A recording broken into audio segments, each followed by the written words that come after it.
ৰবি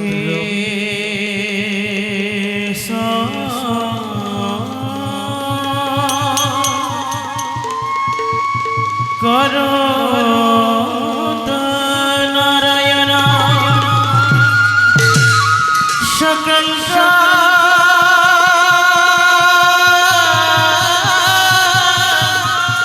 কাম কৌতিষিত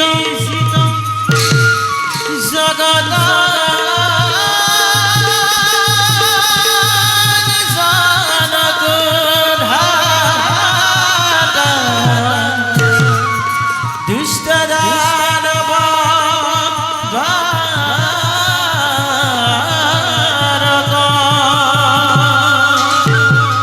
প্ৰবকৰ গীত ৰাগ হিন্দু ৰাগ তাৰ একটা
ভক্ত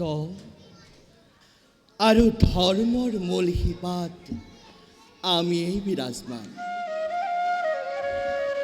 যিজনে সত্যৰে আমাক ভজে সেইজন মহান মহন্তই প্ৰকৃতপক্ষে আমাৰ স্বৰূপ তথা আমাৰ অৰ্থ উপলব্ধি কৰিব পাৰে। আমিও যুগে যুগে নানাভাৱে নানা ৰূপে আমাৰ পৰম মহন্তসকলৰ পৰীক্ষা কৰি কীৰ্তি ৰাখিছোঁ জগতৰ আগত। কিন্তু বৰ্তমান মৰ্ত্যত আমাৰ প্ৰকৃত ভক্তৰ সংখ্যা কমি আহিছে। ব্যক্তিগত লাভালাভ, মায়াৰ বান্ধোন, ধৰ্মৰ ব্যভিচাৰে যেন সকলোকে এফালৰ পৰা গ্ৰাস কৰিব ধৰিছে। কাৰণ বৰ্তমান মৰ্ত্যত কলিৰ প্ৰাদুৰ্ভাৱ ঘটিছে। আমাৰ পূৰ্ণ অৱতাৰ শ্ৰীকৃষ্ণৰ বৈকুণ্ঠ পৰায়ণ হোৱাৰ পাছৰে পৰা কলিৰ শক্তি বৃদ্ধি পাইছে,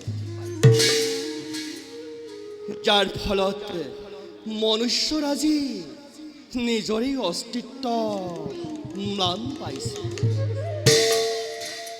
এনে সময়ত যদি মনুষ্যই একান্তই ধৰ্মব্ৰতী হয় তেন্তে ইয়াৰ ফলতেই লাভদায়ক হ'ব।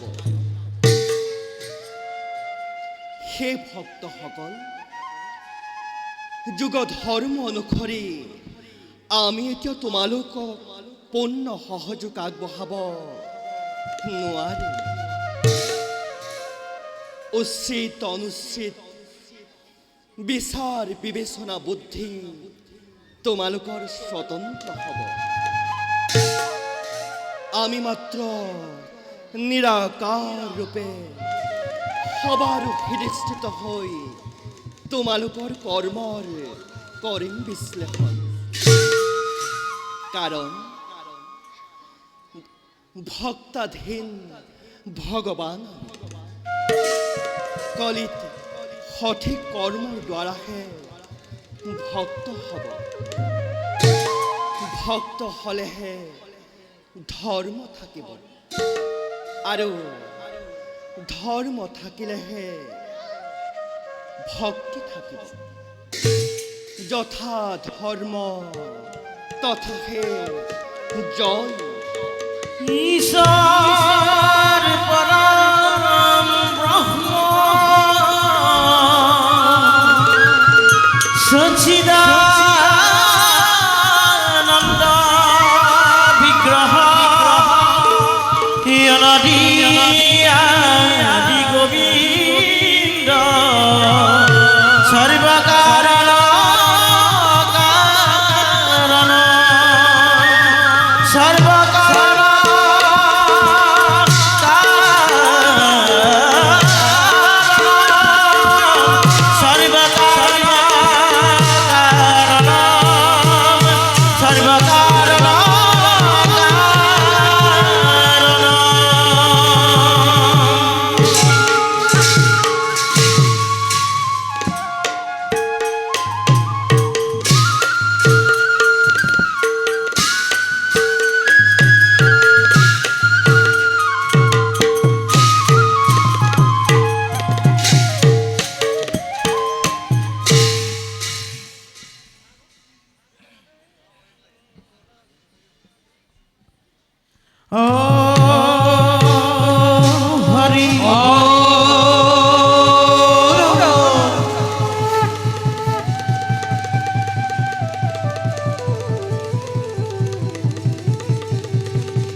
আরে গহি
ভগবতে বাসুদেবায়।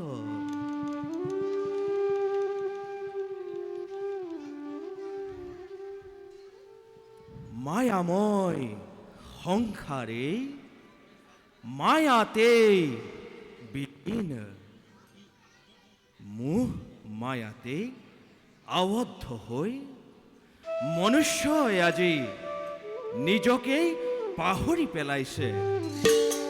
পৃথিৱীত জন্ম লৈ মোহত আবদ্ধ হৈ কীট ৰূপে নৰকত পচিব ধৰিছে।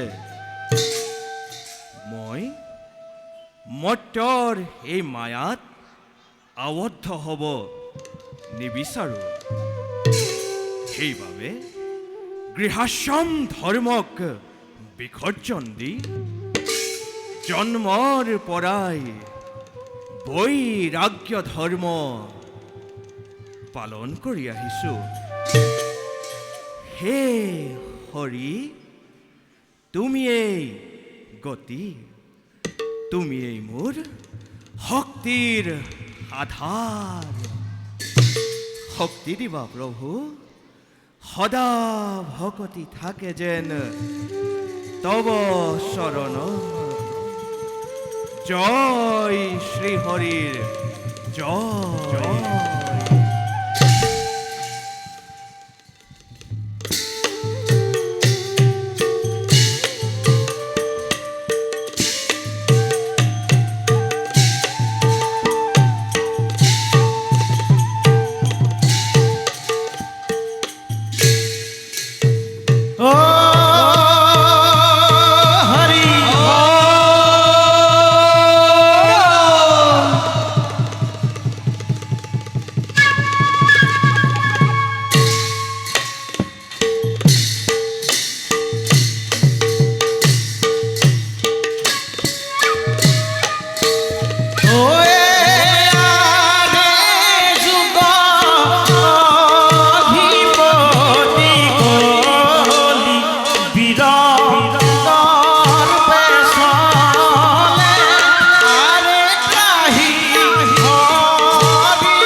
মোৰ নাম কলি।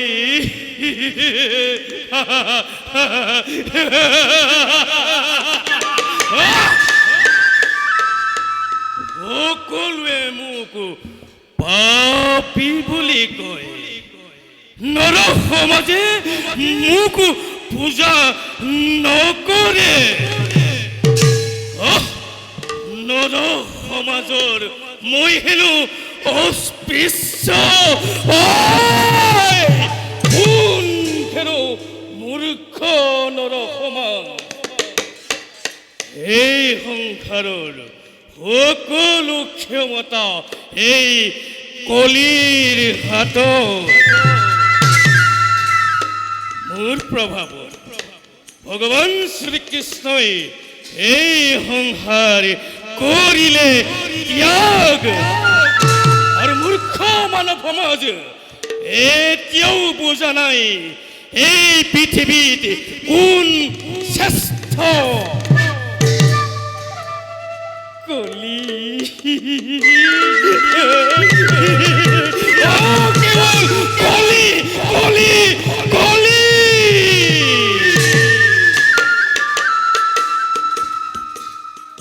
কিন্তু মোৰ এই পথত হেঙাৰ স্বৰূপে থিয় দি আছে ধৰ্ম।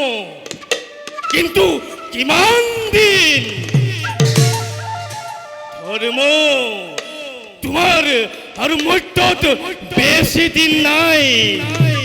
কলিয়ে নিজৰ প্ৰাপ ক্ষমতাৰে নৰ সমাজত গ্ৰাস কৰিম। তেতিয়া চাম মূৰ্খ স্বাৰ্থলোভী বেবিচাৰী নৰ সমাজে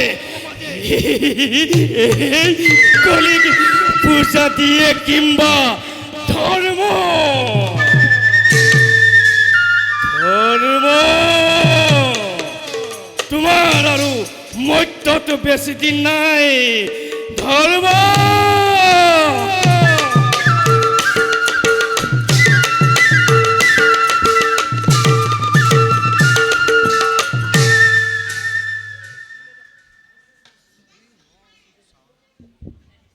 কৃষ্ণ হৰি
ভগৱান শ্ৰীকৃষ্ণৰ বৈকুণ্ঠগামী হোৱাৰ পৰা এই মৰ্ত্যত যেন আমাৰ শক্তি ম্লান হৈ পৰিছে। কলিৰ অনুচৰবৰ্গই এই মৰ্ত্যৰ মনুষ্যক পাপত লিপ্ত কৰাই এফালৰ পৰা নিজৰ শক্তি বৃদ্ধি কৰিছে, যাৰ বাবে বসুমতী আজি অতি নিৰ্যাতিতা। নাই নাই নাই, যেনে তেনে ধৰ্মক মত্যত স্থিতি ৰাখিব লাগিব, নহ'লে যে কলিৰ বিপৰ্যয় এই পৃথিৱীক এফালৰ পৰা গ্ৰাস কৰি আহিব।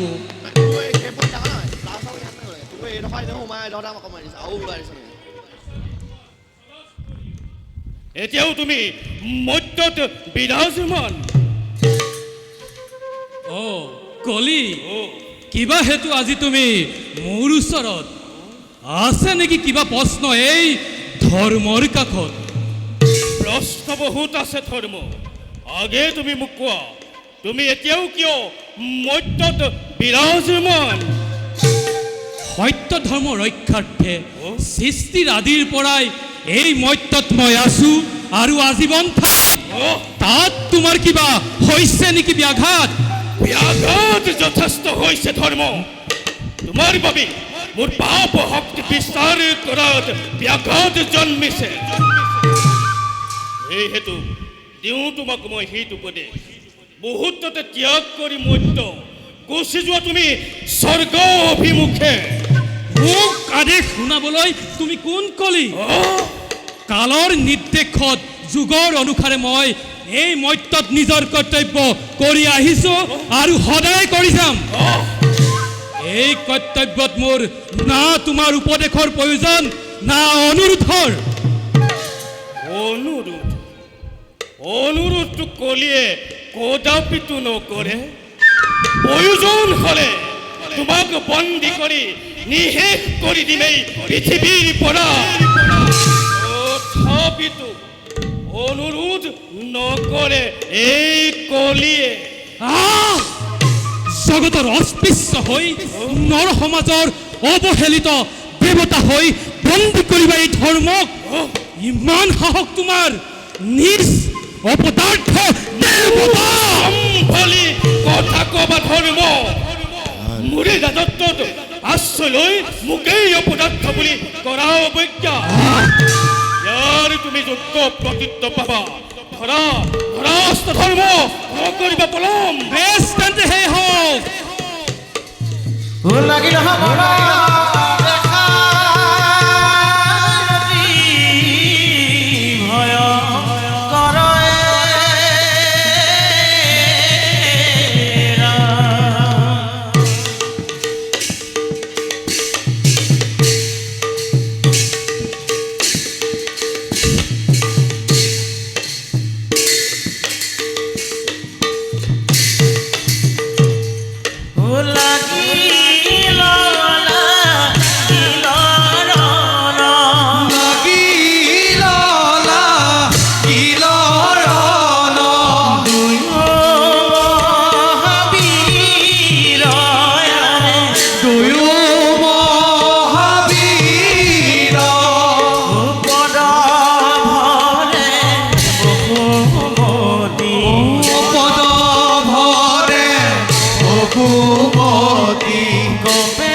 কলি, তুমি তোমাৰ সীমা চেৰাই গৈছা কলি।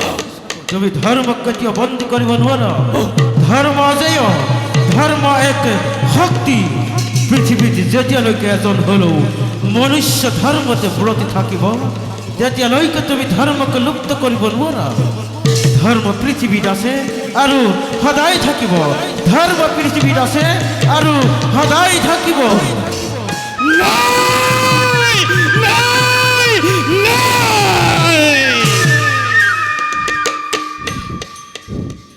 ধৰ্ম কেবল মানবৰ চিন্তা। এই ধৰ্মই এই পৃথিৱীত এই কলিক ৰোধ কৰিব নোৱাৰে।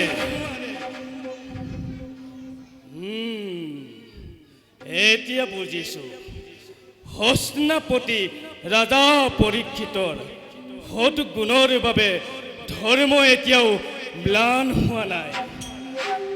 ধৰ্মই ভাবিছে এই কলিত ৰাজা পৰীক্ষিতৰ দ্বাৰাই ধৰ্ম স্থাপন হ'ব আৰু পূজাৰ অগ্ৰভাগ পাব।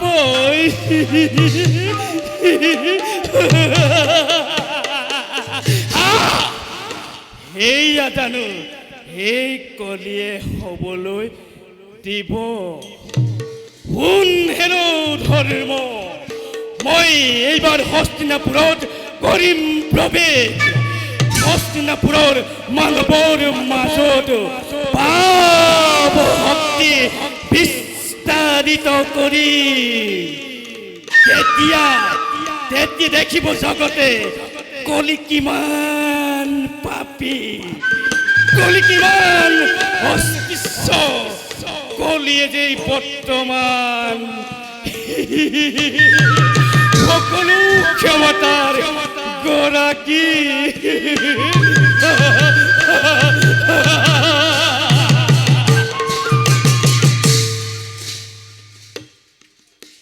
কৃষ্ণ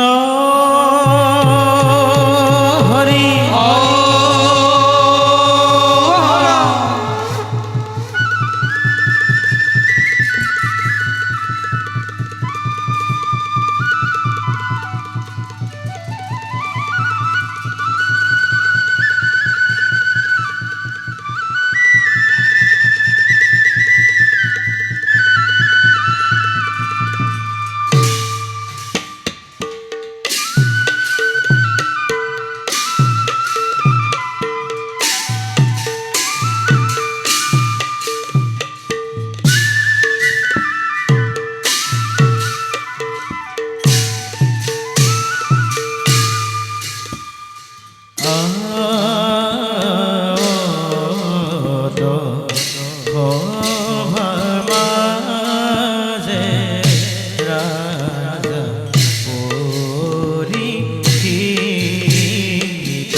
সেনাপতি চন্দ্ৰসেন মহাৰাজ আৰু বাছামৰ জন্মে জয়ী পিতা যদিও পাণ্ডৱ বংশধৰে বীৰ অভিমন্য পুত্ৰ মই বিষ্ণুৰাত পৰীক্ষিত এই সমগ্ৰ ভাৰতৰে মই একছত্ৰী ৰজা।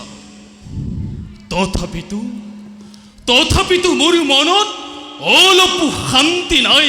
মহাৰাজ ধৰ্ম পৰায়ণে পিতামহ পাণ্ডৱসকল স্বৰ্গলৈ গমন কৰাই পৰাই মোৰ মন একেবাৰে চঞ্চল হৈ উঠিছে।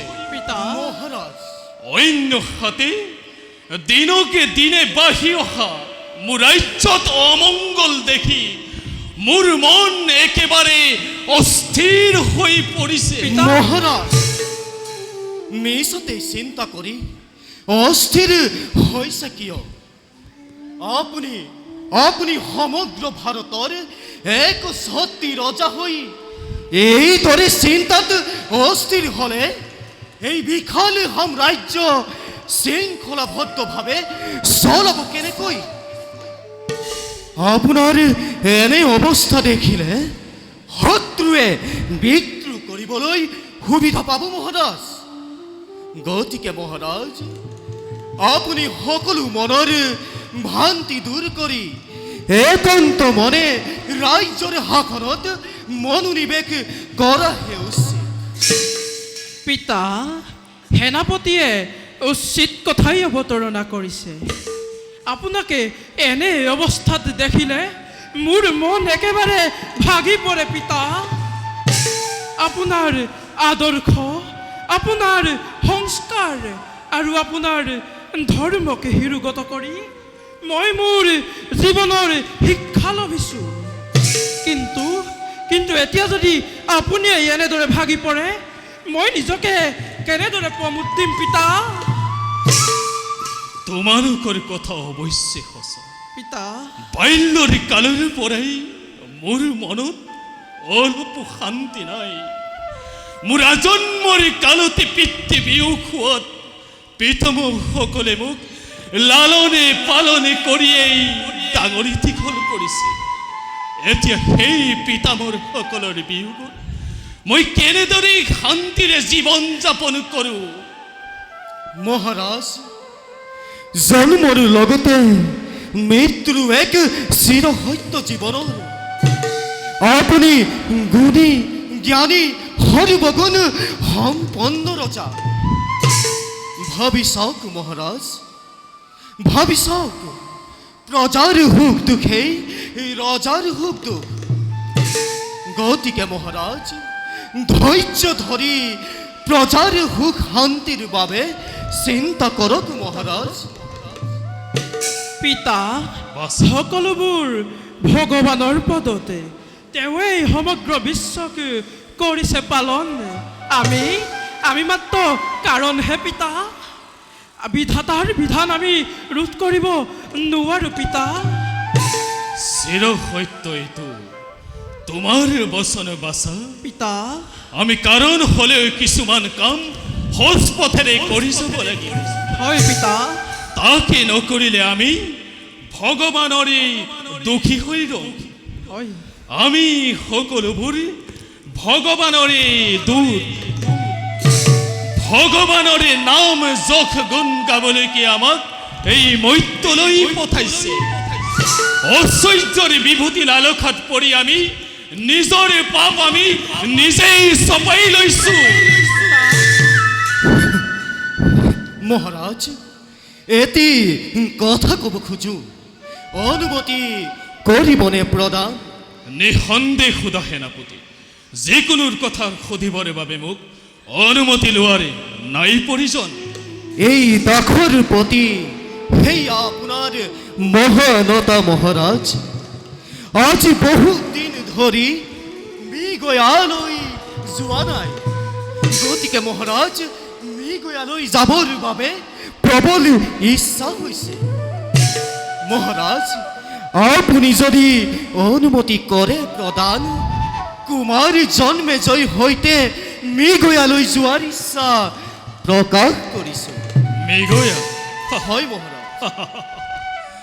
আনন্দৰে মই দিলো অনুমতি। সাৱধানতা অৱলম্বন কৰি কুমাৰ জন্মেজয় লগত কৰিবা মৃগয়া। ব'লা আজিলৈ সভা ইমানতে ভংগ কৰা হওক। বলক পিতা।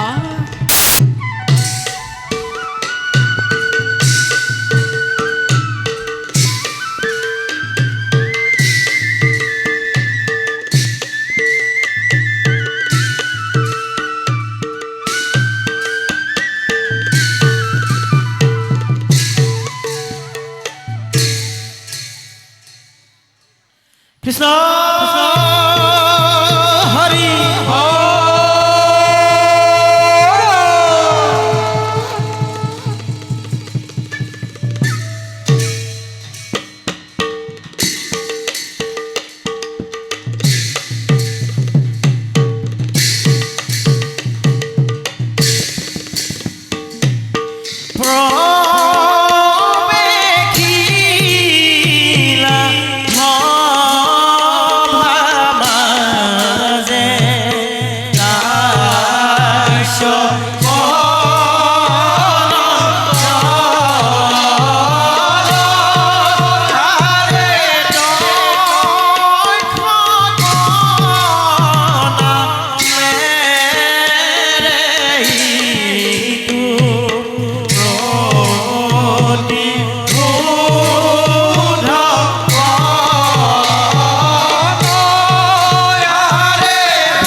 মোৰ অলেখ চেষ্টা কি বিফলে যাব হৃদয়তে জ্বলি থকা প্ৰতিশোধৰ তীব্ৰ দাবানল কি অন্তৰতে নমাব দিব পাৰি পঞ্চপাণ্ডৱে খাণ্ডৱে দাহ কৰি মোৰ বংশ নিশেষ কৰাৰ দিন ধৰি আজ পৰ্যন্ত চলিছো মই প্ৰতিশোধৰ অগ্নিত কুৰুক্ষেত্ৰ মহাসমৰত অৰ্জুনকে দংশন কৰিবৰ চেষ্টা কৰিও সফল হ'ব নোৱাৰিলো তাৰ পাছতো বহুবাৰ চেষ্টা কৰিলো কিন্তু প্ৰতিবাৰে কেৱল বিফল বিফল বিফল পঞ্চপাণ্ডৱে ইহ সংসাৰৰ পৰা মেলানি মাগিলে কিন্তু তথাপিও পাণ্ডৱ বংশ নিশেষ কৰাৰ পণ মোৰ নহ'লে পূৰ্ণ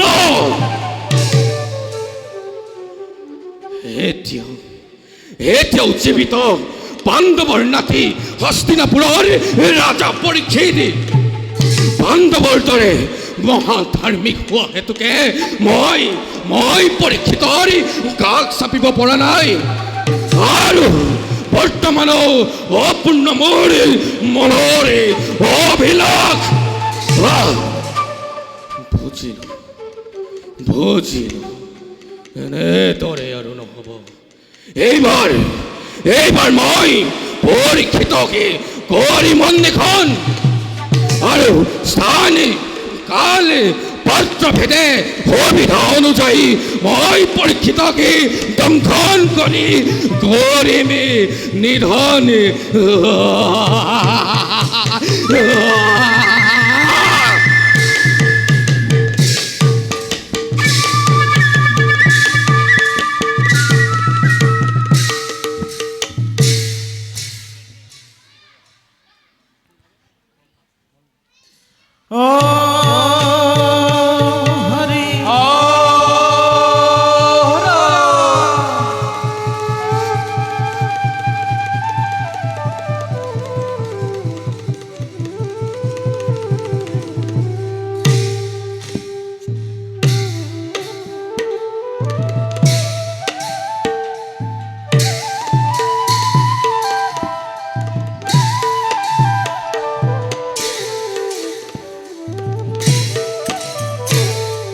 আরে প্রবে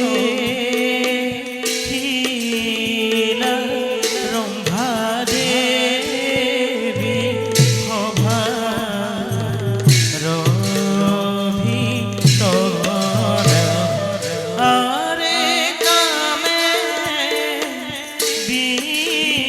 বিমোহিতা দেবী সঞ্চল আরে কামে বিমোহিতা দেবী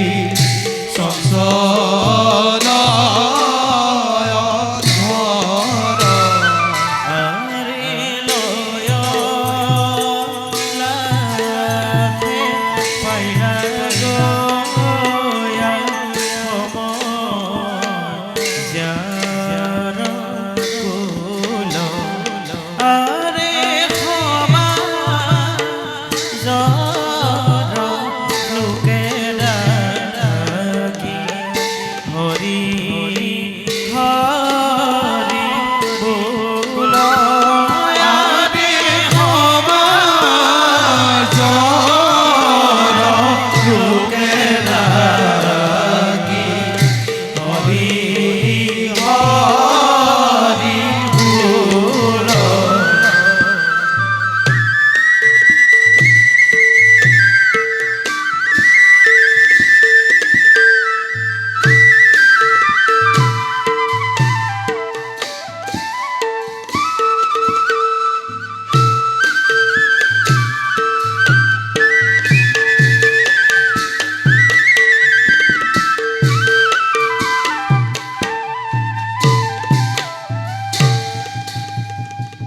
স্বর্গ অপেশ্বরী নাম ৰম্ভা মোৰ ৰূপ যৌৱনত মুগ্ধ হৈ দেওৰাজে সৰগৰ প্ৰধান অপেশ্বৰী পাতিলে মোৰ মায়াৰ দ্বাৰা দেৱকাৰ্য সাধি ফুৰো মই এই জগত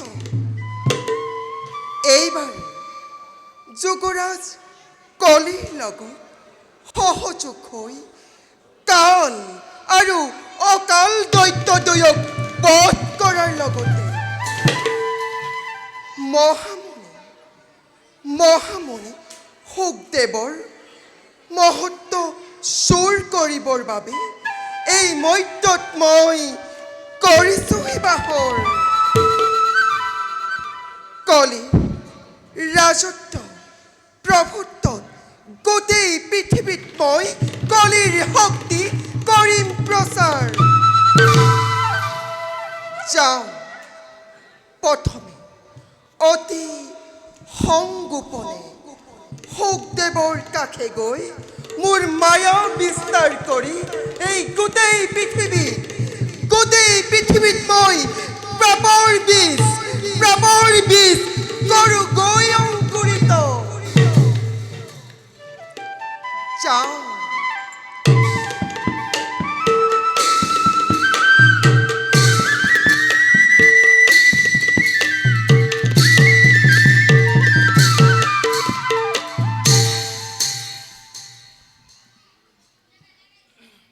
কৃষ্ণ হরি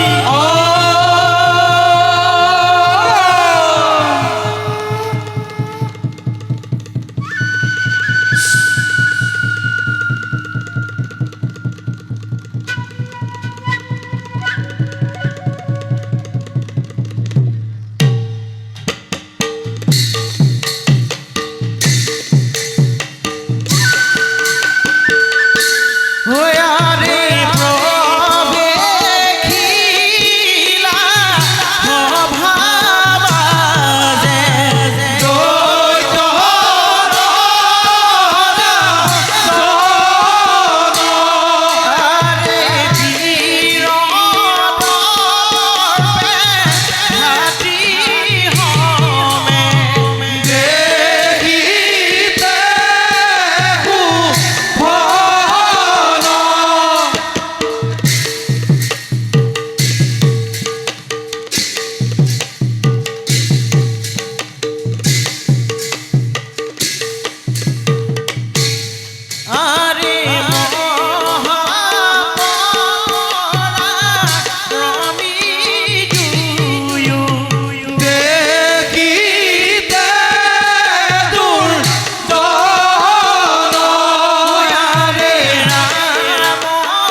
হাত্তিকালে দাদা যমরাজরে অগাধে সাধনাতে লাভ করি দুয়ে অমরত্ব সমভরে আজি পর্যন্ত এই পৃথিবীতে দৈত্যরে বীরত্ব রাখিছো জয় স্বর্গতে স্বর্গত থাকিও আজি দেবতা সকলে দেবতা সকলে আমার ভয়তে আমার ভয় থরাথর করে থর করি ভয় কম্পমান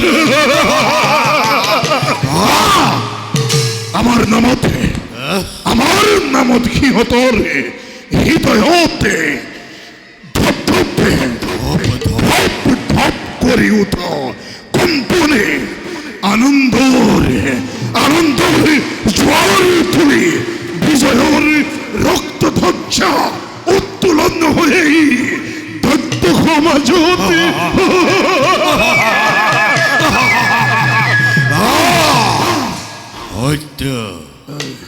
হয়তো কথা দাদা আমার ভক্তি পরাক্রমতে স্তব্ধ আছে অকলতি বিষয় ত্রাণকর্তা রূপে আমাকে ওর পুত্রে করিছে শিকার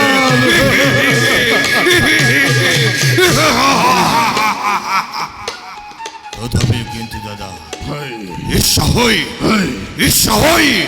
ঈর্ষা হই কেতিয়াবা সমুদ্ৰৰ উৰ্মি মালাৰ দৰে প্ৰলয়ৰ প্ৰবল তৰংগৰ সৃষ্টি কৰি মুহূৰ্ততে সৰকাৰ কৰিমে ত্ৰিভুৱন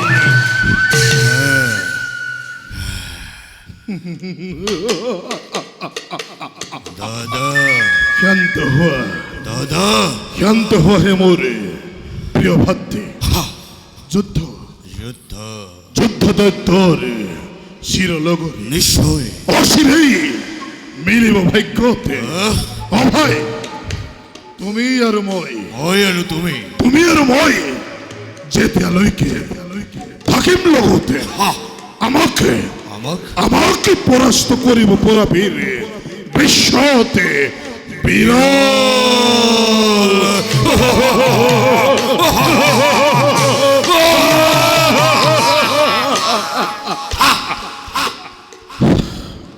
বড় ভাই দাদা রাজ্যর সংবাদ কি রাজ্যর সকলে প্রজাই কর আদায় করিছে দাদা ভাই ৰাজ্যৰ সকলো প্ৰজাই কৰ আদায় কৰিছে বেশ কিন্তু দাদা আমাৰ অবৰ্তমানত আশ্ৰমৰ ঋষি মুনি দুজনে কৰ দিয়া ভয়তে আশ্ৰম এৰি পলাই গৈছে সামান্য তপস্বীকে ইমান সাহস নাই তত্ত্বৰ ৰাজ্যত থাকি কৰ দিয়াৰ ভয়তে কৰিছে পলায়নে ভাই দাদা সিহঁতক ধৰি আনি হাতে গলে দাহ সত্তৰ শৃংখল পিঠাই বন্দী কৰিবা অন্ধকাৰ কোঠাখালতে দাদা তাৰ বাবে কোনো চিন্তা নকৰিবা দাদা এই কালে কাল ৰূপ ধাৰণ কৰি চতুৰ্দিশে সন্ধাময় কৰিছো সঞ্চালন কৰায়ত্ত হ'ব তয়ো অনতি পলমে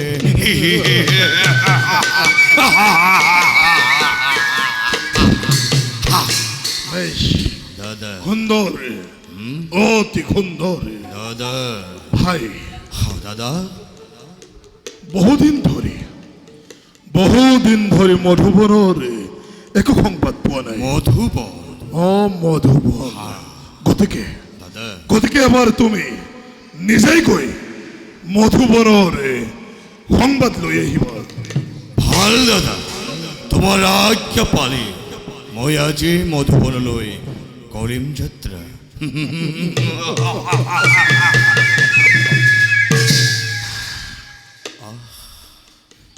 কিন্তু দাদা, হয়, কিয় জানো মনে মোৰ কৈ ঘনে ঘনে কি কয়? শত্ৰু শত্ৰু হয়, শত্ৰু শত্ৰুৱে যেন আমাক ধৰিব আৱৰি। নাই নাই নাই নাই নাই নাই নাই সেইবাবে দাদা, সেইবাবে শুনা দাদা, তুমি সতৰ্কতাৰে কৌশলে ৰাজ্য কৰিবা শাসন। দাদা, সতৰ্কতাৰে আৰু কৌশলে ৰাজ্য কৰিবা শাসন। মই এতিয়া আহিলোঁ দাদা।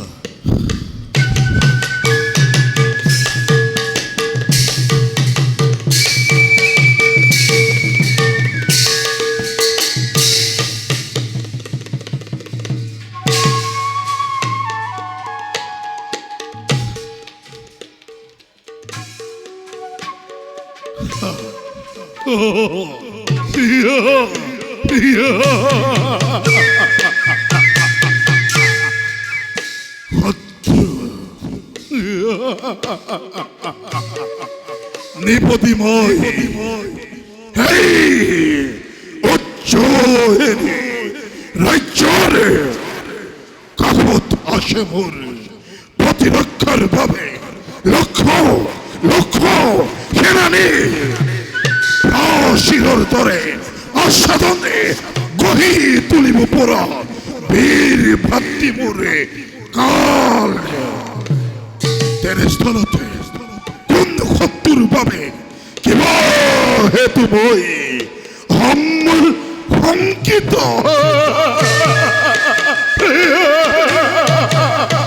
আহকে আহকে আহকে শত্ৰু মোৰে সিহঁতৰ নিক্ষিপ্ত ক্ষেপণাস্ত্ৰ ভাততে কাটি সিহঁতৰ মুণ্ডময় ছেদন কৰি ভূপতিত কৰিমে।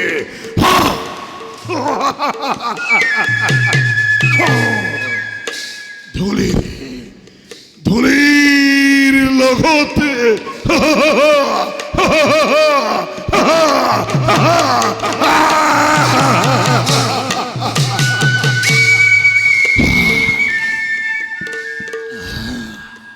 মহান ৰাজা দৈত্যেশ্বৰৰ জয় হওক। কোন তুমি? সত্য কিংবা মৃত্যু?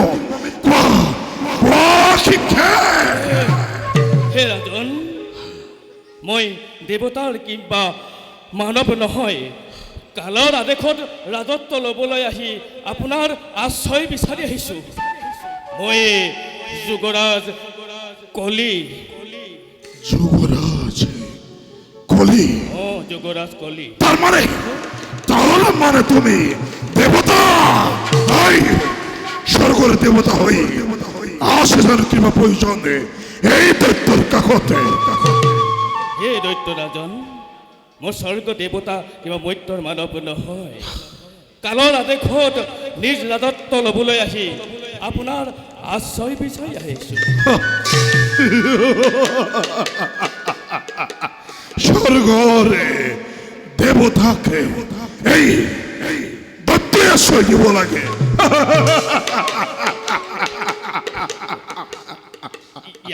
ইয়াত কোনো জটিলতা নাই দৈত্যেশ্বৰ। কালৰ আদেশত নিজ ৰাজত্ব ল'বলৈ আহি মৰ্ত্যত নিৰাশ্ৰয় হোৱাহে আপোনাৰ কাষ চাপি আহিছোঁ। তাৰোপৰি আপোনাৰ দৰে বীৰ চূড়ামণিৰ কাষত আশ্ৰয় পালে মোৰ জীৱন ধন্য। তাৰোপৰি নানাভাৱে ক্ষুদ্ৰভাৱে আপোনাক সহায় কৰিব পাৰিম দৈত্যেশ্বৰ। তুমি কিন্তু উচিত কথাই করিস প্রকাশ। বেশ বেশ যুগপতি, বেশ নিঃসন্দেহে তোমাক মোর রাজ্যতে আশ্রয় দিল। আর এসমতে তুমি মোর রাজ্যতে বিচরণ করিব পারিবা মানে যুগরাজ এটা বলো কে যাও আমি অন্তঃপুরে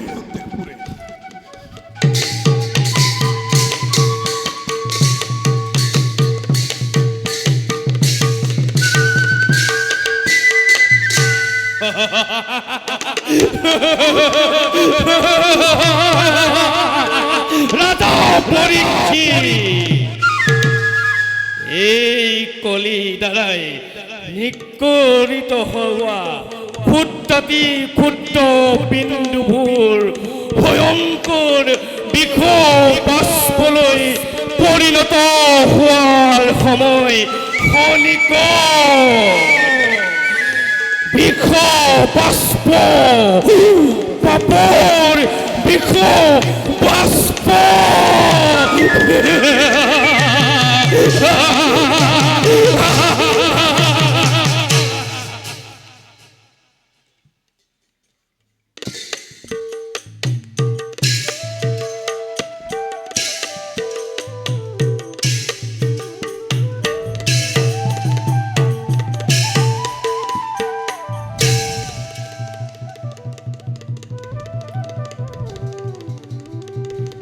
হে শ্ৰীহৰি, তোমাৰ অপাৰ মহিমা, কতদিন কত ৰাত্ৰি তোমাৰ নামকে হাৰ কৰি হৰি হৰি বলি তোমাকে বিচাৰি ফুৰিছো, তথাপি তোমাৰ দৰ্শন পোৱা নাই প্ৰভু। অৱশ্যে তোমাৰ লীলা মোৰ দৰে ক্ষুদ্ৰ প্ৰাণীয়ে কি বুজিম প্ৰভু। বাৰু যিয়েই নহওক লাগে, চিৰদিন মই তোমাৰ নামৰ তপস্যাতে ব্ৰতী হৈ থাকিম প্ৰভু। চিৰদিন মই তোমাৰ নামৰ তপস্যাতে ব্ৰতী হৈ থাকিম।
শক্তিৰ তপস্যাত মগ্ন। আহ, ইমান সুন্দৰ শক্তি। শক্তিবোৰক দেখি এনে লাগিছে মই মোৰ সকলো কাৰ্য ইয়াতে এৰি তেওঁকে চাই মোৰ নয়ন সাৰ্থক কৰিম। কিন্তু কিন্তু সাৱধান ৰম্ভা, হুকক প্ৰেমত মতলে কৰি হুকৰ গৰ্ভত থকা ভাগৱত চুৰ কৰি আনি তই নৰকত বাস কৰাই দিব লাগিব। তেতিয়াহে সিদ্ধি হ'ব যুগৰাজ কলিৰ কাৰ্য। কিন্তু কি উপায়েৰে মই শক্তিবোৰ কাষ চাপি যাওঁ? উপায় উপায় উপায় উপায় উপায় উপায় উপায়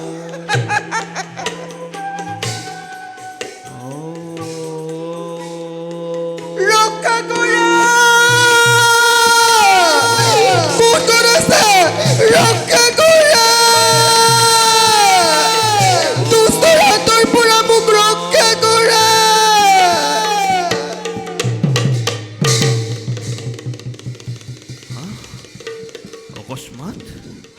অকস্মাতে ঘোৰ অৰণ্যৰ মাজত এয়া কাৰ আৰ্তনাদ।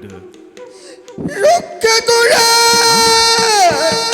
কোন আছে ৰক্ষা কৰা নাই।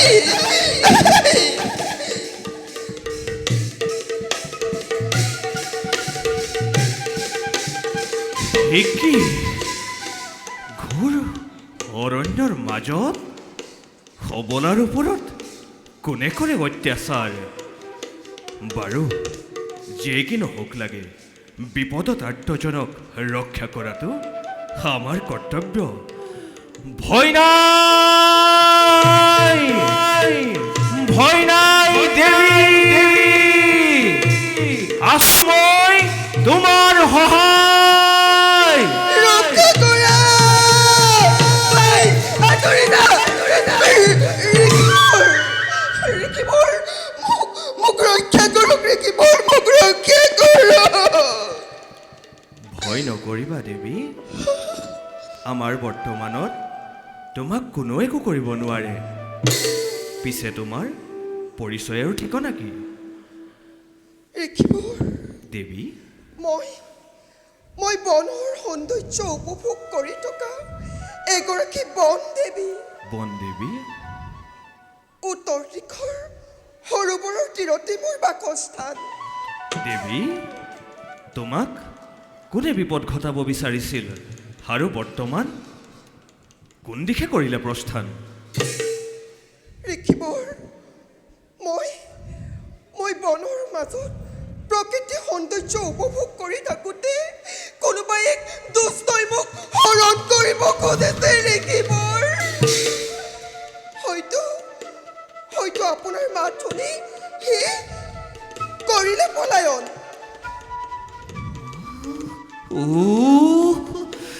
প্ৰকৃতিৰে নিৰ্জন কোলাটো দুষ্ট হবৰ পাশবিক অত্যাচাৰ। বাৰু দেৱী, তুমি কোনো চিন্তা নকৰিবা, তোমাক মই আশ্ৰয় প্ৰদান কৰিম। হে ৰিকিবৰ, সহজ সৰল শান্ত প্ৰকৃতি, আপুনিনো কোন? দিবনে আপোনাৰ সত্য পৰিচয়? দেৱী, মহামুনি ব্যাসৰ পুত্ৰ, নাম মোৰ শুক। এই নিবিড় অৰণ্যৰ গৰ্ভত প্ৰভু শ্ৰীহৰিকে বিচাৰি ধ্যানস্থ হয় মোৰ প্ৰধান কৰ্তব্য। প্ৰভু,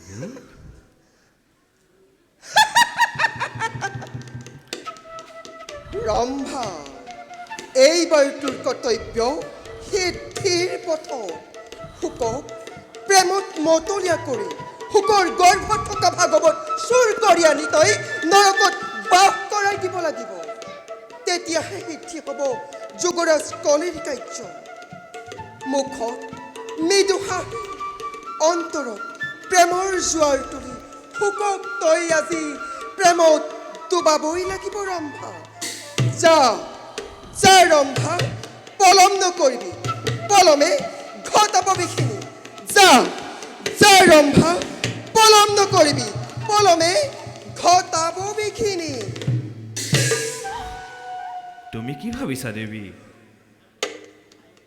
ভাবিছো নহয়, শুনিছো আপোনাৰ গৰ্ভতে বোলে ভাগৱত শাস্ত্ৰ আছে। হয় দেৱী, ভগৱানৰ অপাৰ কৰোণাতে মোৰ গৰ্ভতে ভাগৱত শাস্ত্ৰ আছে। ধন্য মোৰ জীয়ন, যাক নেকি আজি অতদিনে মোৰ হৃদয়ৰ মাজত স্থান দি আহিছো। তেওঁৰ আজি চৰণ দৰ্শন লাভ কৰি মই নিজকে ধন্য মানিছো। দেৱী, হে মোৰ চিৰপূজ্য আৰাধ্য দেৱতা, এই অভাগীক চিৰদাসী ৰূপে স্থান দিয়ক আপোনাৰ চৰণ তলত। এয়া তুমি কি কাৰ্য কৰিছা দেৱী? এই কৰ্ম নহয় উচিত। যোৱা দেৱী, তুমি কিছু জিৰণি লোৱাগৈ। হে দেৱ, তিৰোতাৰ উত্তেজনাত ব্যাঘাত নজন্মাব আপুনি, নহ'লে আপোনাৰ পুৰুষাৰ্থৰ জীৱন বেঠা যাব। দেৱী, মায়ামোহে আবদ্ধ এই সংসাৰৰ মায়াজাল ভেদ কৰিবৰ বাবে যি পুৰুষে পৰম ব্ৰহ্মক ধ্যান নকৰে তেওঁৰহে জীৱন বৃথা। তুমি জানানে দেৱী, কামনাত প্ৰফুল্লিত হৈ মানৱে নিজৰ যৌৱন, ধন সম্পত্তি সকলো শেষ কৰে। শেষত এই পাৰ্থিৱ শৰীৰ নাশৰো কাৰণ হৈ পৰে। কিন্তু মানৱে তাক বুজিব নোৱাৰি নিজকে নৰকুণ্ডলৈ আগবঢ়াই দিয়ে। দিব্য বস্ত্ৰ আভূষণ ভূষিতা নাৰীৰ কামনা যি পুৰুষে চৰিতাৰ্থ কৰিব পৰা নাই, সেই পুৰুষে কিন্তু স্বৰ্গ লাভ কৰিলেও পুণ্য হ'লে ধূমকেতুৰ দৰে খহি পৰিব লাগে। আপুনি জানেনে ঋষিবৰ, কোৱা দেৱী। ব্ৰহ্মা ইন্দ্ৰ আদি দেৱতাসকল, সৌনক আদি মহা তেজস্বীসকলেও সাক্ষাৎ ব্ৰহ্মক দৰ্শন কৰিহে জীৱমুক্ত হৈছে। দেৱী, তেওঁলোকে কিন্তু এই কামিনীৰ কাম কুণ্ড উপভোগ কৰিছে মুনিৰাজ। দেৱী, তোমাৰ এই ৰক্ত মাংসৰে গঠিত দেহত বস্ত্ৰ আভূষণ পৰিধান কৰি তুমি অতি সুন্দৰ হৈ মোৰ মুক্তিৰ পথ ৰুদ্ধ কৰিব খুজিছা। ইয়াতকৈ আৰু মহাপাপ আছেনে? হে মোৰ চিৰপূজ্য আৰাধ্য দেৱতা, এই সকলো বাক্সাতুলি বিসৰ্জন দি মোক প্ৰেমদান দি কৃতাৰ্থ কৰক আপুনি। দূৰ হোৱা ৰমণী, তোমাৰ এই ৰূপ যৌৱনে এই চিৰ ব্ৰহ্মচাৰী শোকক ভুল নিয়াব নোৱাৰা। আপুনি মোক প্ৰেমদান দি কৃতাৰ্থ কৰক। দূৰ হোৱা ৰমণী, নহয়, আপুনি মোক প্ৰেমদান দি কৃতাৰ্থ কৰক। দূৰ হোৱা ৰমণী, আপুনি মোক প্ৰেমদান দি কৃতাৰ্থ কৰক। দূৰ হোৱা ৰমণী, দূৰ হোৱা।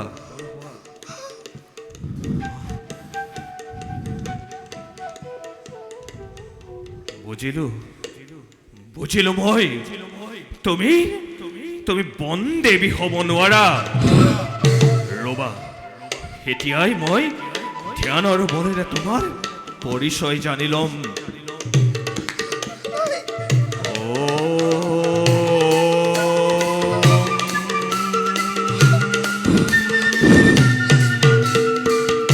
কলংকিতা অপ্ৰেশ্বৰী,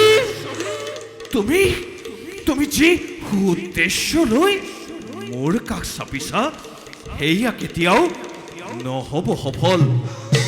পুনৰবাৰ যদি এনে অসৎ অভিপ্ৰায় লৈ মোৰ কাষ চাপিবৰ চেষ্টা কৰা, শাপগ্ৰস্তা হবা তুমি চিৰদিনলৈ। তোমাৰ উপস্থিতিত মোৰ এই পবিত্ৰ আশ্ৰম চিৰদিনলৈ কলুষিত হ'ল। সেই আশ্ৰম মই এতিয়াই ত্যাগ কৰিলো।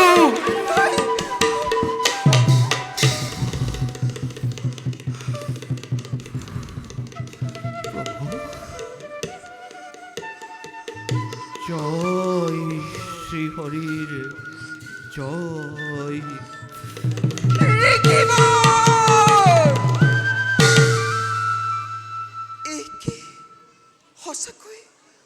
সঁচাকৈ শুকদেৱ এই আশ্ৰমেই গুচি গ'ল। মোৰ এই মোহিনী ৰূপেও শুকদেৱক ভুল চোৱাব নোৱাৰিলো। কিন্তু ৰম্ভা মই এবাৰ নোৱাৰিলো যদিও বাৰে বাৰে কৰি হ'লেও সেই কাৰ্যত মই উপনীত হ'মেই হ'ম। যাওঁ, পৰৱৰ্তী কাৰ্যত মই হওঁ অগ্ৰসৰ।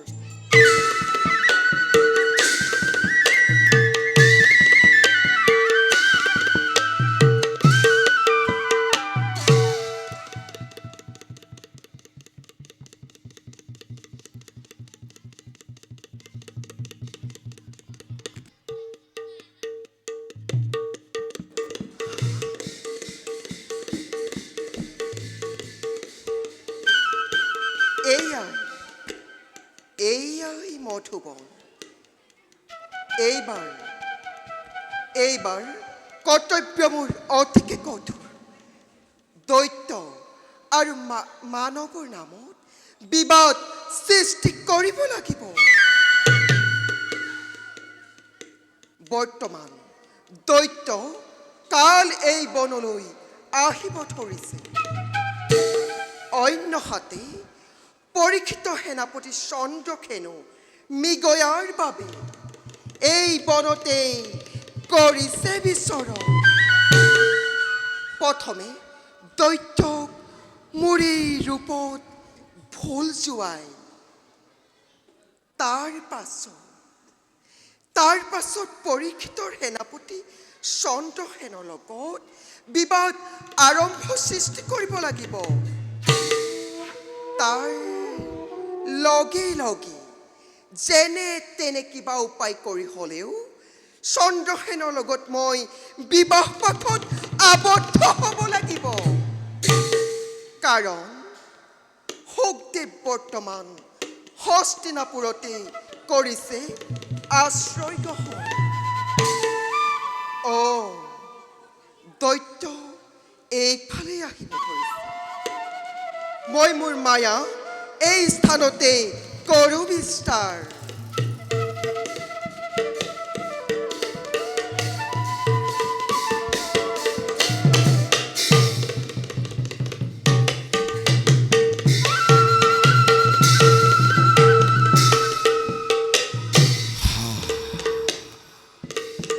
মধুবন পূৰ্বতকৈ ফলে ফুলে একেবাৰে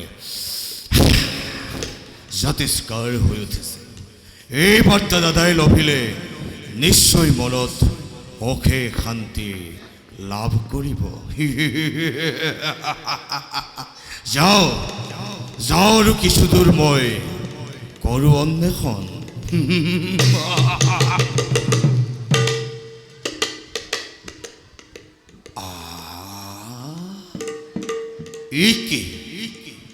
অতব্য বনৰ মাজত কোনি ৰমণী?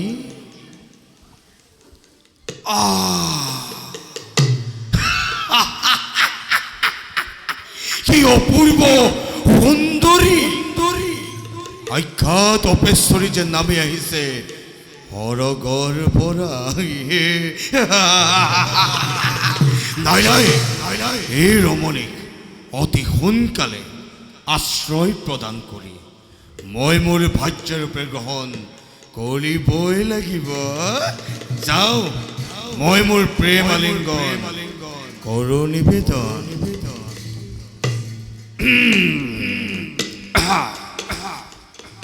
ৰমণী, ৰমণী, চোৱাচোন কোন আজি বিদ্যমান তোমাৰ কাষত?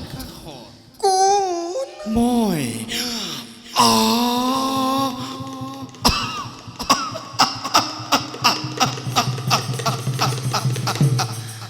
তুমি মোৰ দৰে বনদেৱীৰ ওচৰত কি আছে তোমাৰ পৰিচয়? আঁতৰি যোৱা, মই তোমাক কাকুতি কৰিছো। আঁতৰি যোৱা, মই তোমাক কাকুতি কৰিছো। বনদেৱী অপেশ্বৰী যি নোহোৱা তুমি সেইবোৰ জানিবলৈ মোৰ নাই প্ৰয়োজন। তোমাৰ ৰূপ লাৱণ্যত মই একেবাৰে মতলীয়া হৈ পৰিছো। লৈ যাম তোমাক নিজ ৰাজ্যলৈ। দিয়া এতিবাৰ মোক স্নেহ আলিংগন। নহয়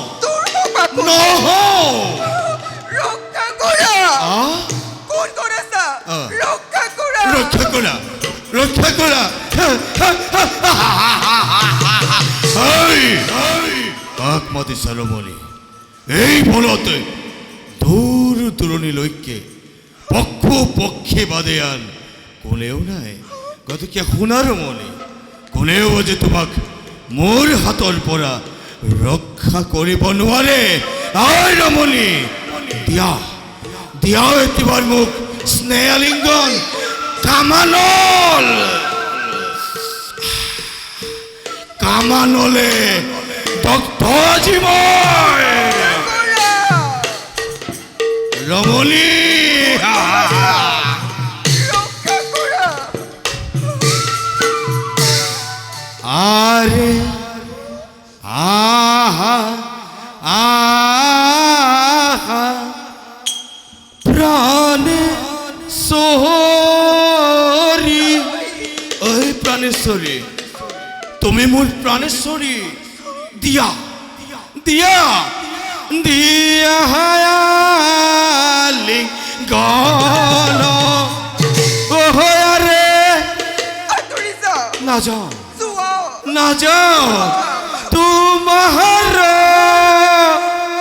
বিহনে মোৰ ও ৰমণী সঁচাকৈ কৈছো নৰখে জীৱন নৰখে জীৱন নৰখে জীৱন আরে আহা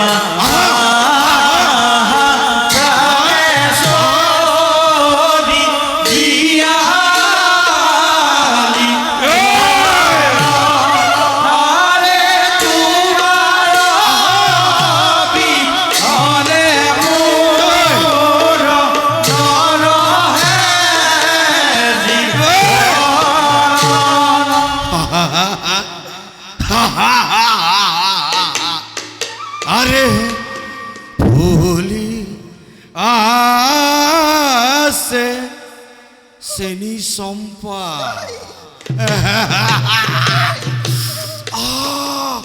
চেনি চম্পা ওই চেনি চম্পা ও মেলি আছে মেলি আছে মেলি আছে পাহি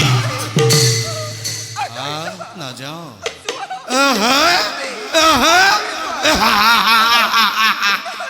নাচি আছে নাচি আছে যৌবন কন্যা যৌবন কন্যা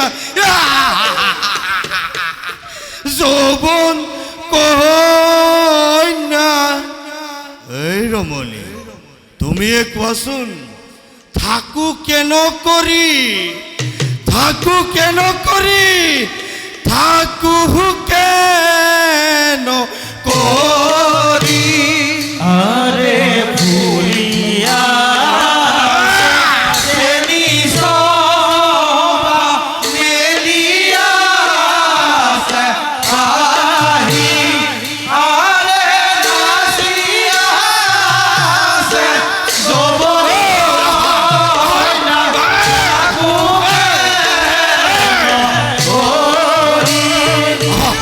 ৰমণী ৰমণী ৰমণী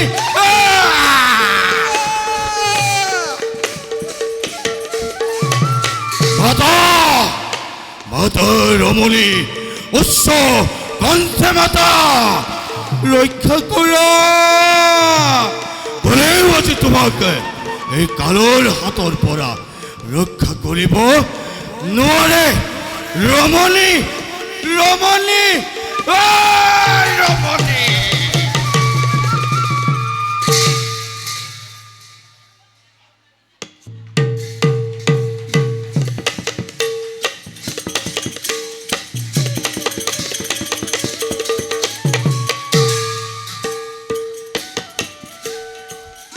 কুমাৰ কুমাৰ সেনাপতি মৃগ খেদি খেদি ঘূৰ অৰণ্যৰ মাছ পালোহি চকুৰ সন্মুখতে থকা সেই মৃগ কেনিনো গ'ল লৰি ধৰিবই নোৱাৰিলোঁ সঁচা সেনাপতি আচম্বিতে হেৰাল সেই মৃগ ব'লা আৰু কিছুদূৰ আগুৱাই গৈ অন্বেষণ কৰোঁ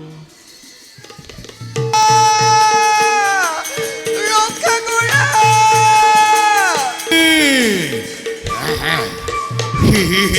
সেনাপতি শুনিছেনে কোনোবা নাৰীৰ উচ্চ কণ্ঠস্বৰে সঁচা কুমাৰ নিশ্চয় তেওঁ কিবা বিপদে ধৰিছে আৱৰি সঁচা কুমাৰ সেই দুৰ্ঘোৰ অৰণ্যৰ মাজত কোন ৰমণী পৰিছে বিপদত ব'লা কুমাৰ মুহূৰ্ততে সেই ৰমণীক কৰোগৈ উদ্ধাৰ। ব'লা সেনাপতি। ৰমণী ৰমণী সাৱধান সাৱধান দৈত্য, কিয় অবলাৰ নাৰীৰ ওপৰত কৰিছ নিৰ্যাতন। ঐ অন্ত এই কালৰ কাৰ্যত বাধা দি নজ্বলিবি পৰিতই জ্বলন্ত অনলত চৰখাৰ চৰখাৰ হবে মুহূৰ্ততে এই কালৰ প্ৰভাৱত।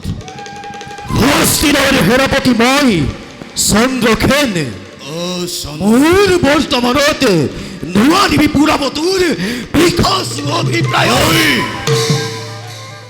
প্ৰয়োজন হলে নিজ ৰক্ত প্ৰদানী উদ্ধাৰ কৰিম মই এই ৰমণীক।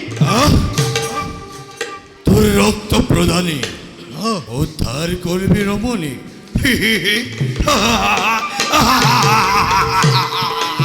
বেশ, প্ৰথমতে ৰক্তলে পান কৰি ৰক্ত তোৰ, তাৰ পাছত দগ্ধ কৰিম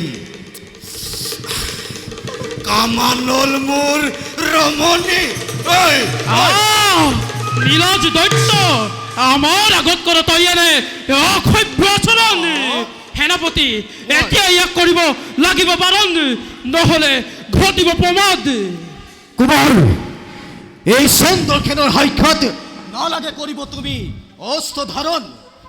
মই অকলে এই দৈত্যক কৰিম বাৰণ। সাজু হ দৈত্য, মুহূৰ্ততে মই এই বান কৰিলো ধাৰণ। বেশ তেন্তে এই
দৈত্য, এই ক্ষুদ্ৰ শকতিৰে হস্তিনাপুৰ সেনাপতিৰ বাবে কৰিছিলি ৰণ। পালি আজি তাৰ যোগ্য প্ৰত্যুত্তৰ। ৰমণী, তুমি এতিয়া বিপদমুক্ত। যোৱা তুমি স্বস্থানেৰে আনন্দৰে কৰাগৈ বা। হে বীৰশ্ৰেষ্ঠ, মই কেতিয়াও বিপদমুক্ত নহয়। হয়তো আপোনালোকে এই স্থানৰ পৰা যোৱাৰ পাছত সেই দৈত্যই মোক পুনৰ নিৰ্যাতন কৰিব। পিতৃ মাতৃ হীনা হৈ কেনেকৈ মই অকলে অকলে এই বনৰ মাজত জীৱন কটাম। গতিকে সেই বীৰশ্ৰেষ্ঠ, এই অভাগীক আপোনাৰ চৰণৰ তলত চিৰদাসী ৰূপে স্থান দিয়ক। নাই, ই কেনেকৈ সম্ভৱ বালিকা? অহা নাই মই ৰমণীৰ আশাত, আহিছিলো মৃগয়াৰ বাবে কুমাৰৰ লগত। এতিয়া মই কিভাৱে তোমাক কৰিম গ্ৰহণ? তেন্তে কি আপুনি মোক নকৰে গ্ৰহণ? নাই, ঠিক আছে, এই মুহূৰ্ততে এই স্থানতে মই নিজ দেহা দেহ বিসৰ্জন। পিতৃ মাতৃহীনা হৈ অৰণ্যৰ মাজত জীয়াই থকাতকৈ আৰু দৈত্যৰ হাতৰ পৰা মোৰ সতীত্ব নষ্ট হোৱাতকৈ মোৰ মৃত্যুহে শ্ৰেষ্ঠ। এনে পাখান জীৱন মোৰ নাই প্ৰয়োজন। শান্ত হোৱা বালিকা, শান্ত হোৱা। এতিয়া মই কি কৰোঁ? কিভাৱে এই কাৰ্য মহাৰাজক কৰিম প্ৰকাশ? কুমাৰ, সেনাপতি, কুমাৰ, মই যে এতিয়া নিৰুপায়। সেনাপতি কুমাৰ তুমি এই ৰমণীকে গ্ৰহণ কৰা সতী ধৰ্ম ৰক্ষা কৰাটো ক্ষত্ৰিয়ৰ কৰ্তব্য আৰু নিজ কৰ্তব্যৰ পৰা হস্তিনাপুৰবাসী কেতিয়াও নহয় বিচলিত তোমাৰ এনে কাৰ্যত পিতৃদেৱ নিশ্চয় আনন্দিত হ'ব বাৰু বাৰু কুমাৰ তোমাৰ কথাই যেন সত্য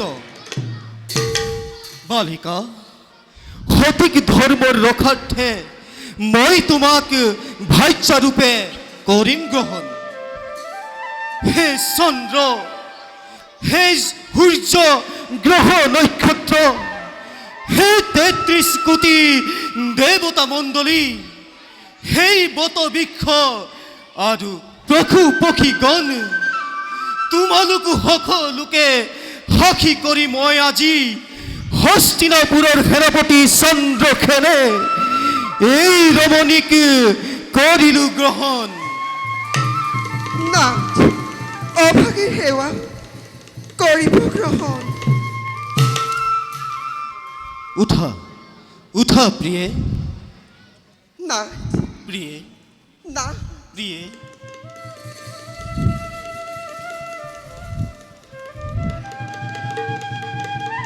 সেনাপতি সেনাপতি সেনাপতি সেনাপতি মৃগয়াত তোমাৰ মৃগ লাভ নহ'লেও পত্নী কিন্তু লাভ হ'ল ব'লা সেনাপতি এতিয়া আমি নিজ ৰাজ্যলৈ ঘূৰি যাওঁ ব'লা কুমাৰ ব'লা প্ৰিয়ে বলক নাথ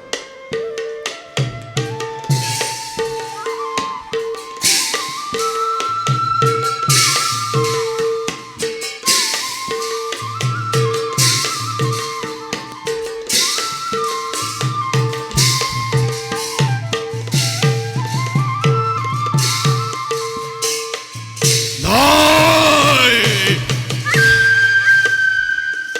অপমান অপমান ভীষণ অপমান চন্দ্ৰসেন তই আজি মোৰ লগত কৰিলি ভীষণ অপমান মোৰ লালসাৰ সম্পদ এই ৰমণীকে নিজেই পানী থৈ কৰিলি গ্ৰহণ কিন্তু কিন্তু এই কাল ইমানতে শান্ত নাথাকে তোক বধ কৰি হলেও এই ৰমণীকে নিজৰ কৰি ফেৰিম এই ৰমণীকে নিজৰ কৰিহে এৰিম এৰিম এৰিম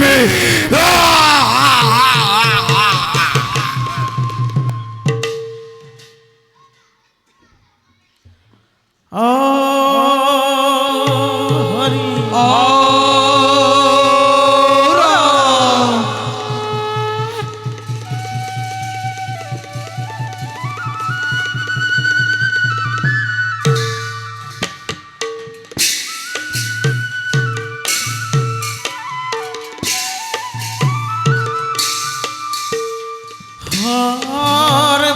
সৰ্বজ্ঞানী বিহাৰ কাশ্য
সীতা খুঁজে ফেৰিলা এই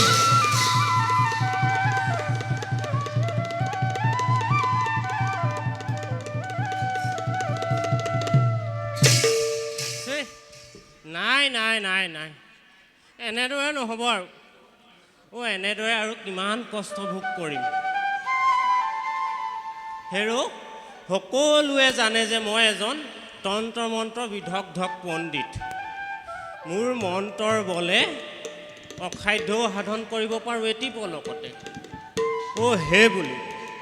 সেই বুলি আনৰ সহায়ৰ নামত জানো এই পেটটোৱে সান্তনা লভিব উফ কিমান যে মানুহে মোৰ মন্ত্ৰৰ বলেৰে কিমান কাৰ্য সমাধান কৰিলে কিন্তু কিবা এটা দিবৰ বেলিকাত সকলো ফুটুকাৰ ফেন পিছে পুনৰাই সুধিলে কয় দিম নহয় তোক মৰি যোৱা নাই নহয় কাইলৈ দিম এনেদৰে বাৰু সংসাৰখন চলে জানো ইফালে মানুহজনীৰ কেটেপ মাত কেইষাৰে মোৰ বুকুত একেবাৰে হৰে বিন্ধা দি পিন্ধে সেইদিনাখন খাবলৈ নাপাই মোক মাৰিলেহেঁতেন প্ৰথমটিহে ৰক্ষা পাইছোঁ নাই নাই নাই এনেদৰে নহ'ব আৰু কিবা এটা নহয় কিবা এটা কাৰ্য সমাধান কৰিবই লাগিব নহ'লে নহৈছে আৰু পিছে মই এতিয়া ইয়াৰ পৰা যাওঁ মানুহজনীয়ে যদি খাবলৈ নাপায় মোক ইয়াত বিচাৰি আহে কি কৰিব ঠিকনা নাই যাওঁ মানুহজনীকে খুৱাই বুৱাই সন্তুষ্ট কৰোঁগৈ আৰু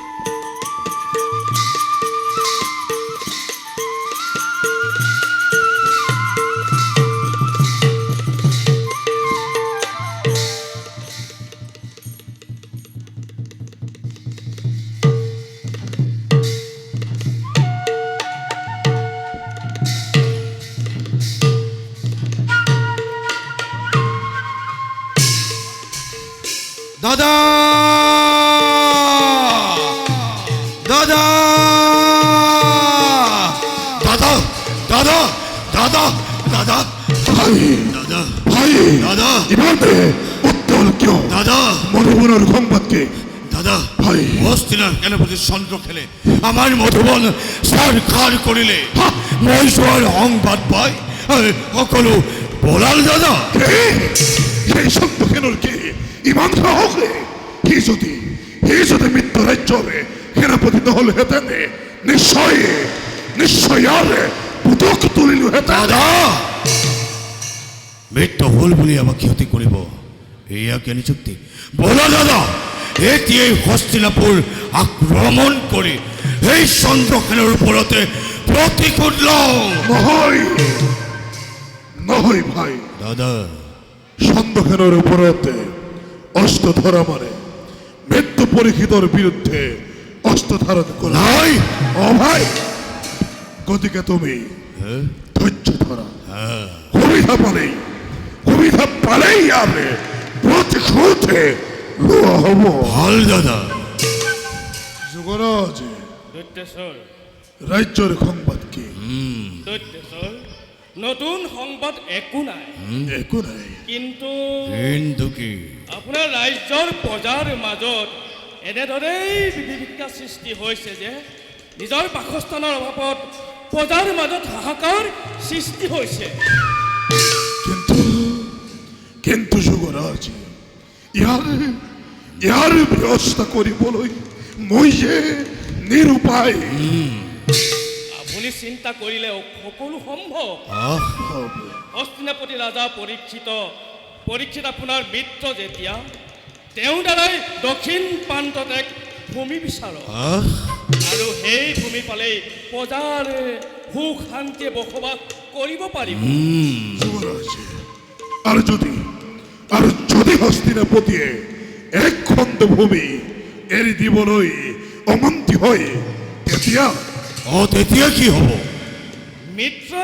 মিত্ৰক যেতিয়া সহায় নকৰে এই মিত্ৰ জানো কিবা থাকি লাভ আছে একো লাভ নাই আপুনি মহাশক্তিমান প্ৰয়োজন হলে হস্তিনাপুৰ আক্ৰমণ কৰি গোটেই ৰাজ্য আপুনি অধিকাৰ কৰি ল'ব পাৰে সঁচা এই কথা অৱশ্যে সঁচা ভাই দাদা ইয়াত তোমাৰ মতামত কি? দাদা ময়ো যুগৰাজৰ কথা মতে একমত দাদা। বেশ বেশ বেশ তেন্তে সেই হোক এই হও কালিলৈ হ্যাঁ?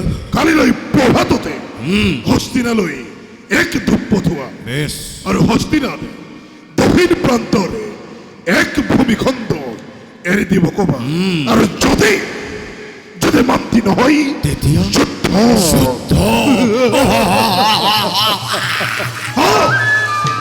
যুদ্ধৰ কাৰণে প্ৰস্তুত হ'ব ক'বা। আদে গেল ধৈৰ্য দাদা।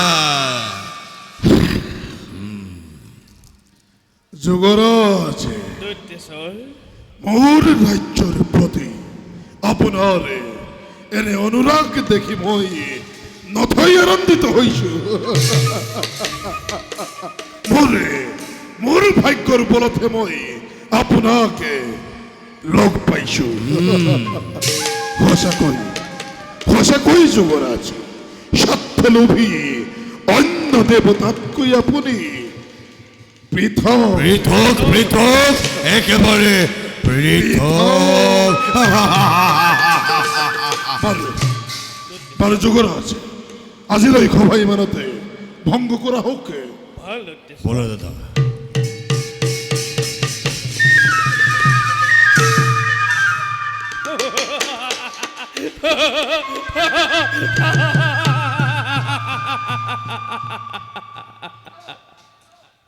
স্বাৰ্থলোভী অন্য দেৱতাতকৈ আপুনি পৃথক। মূৰ্খ দৈত্য, কি বুজিবি মোৰ অভিপ্ৰায়?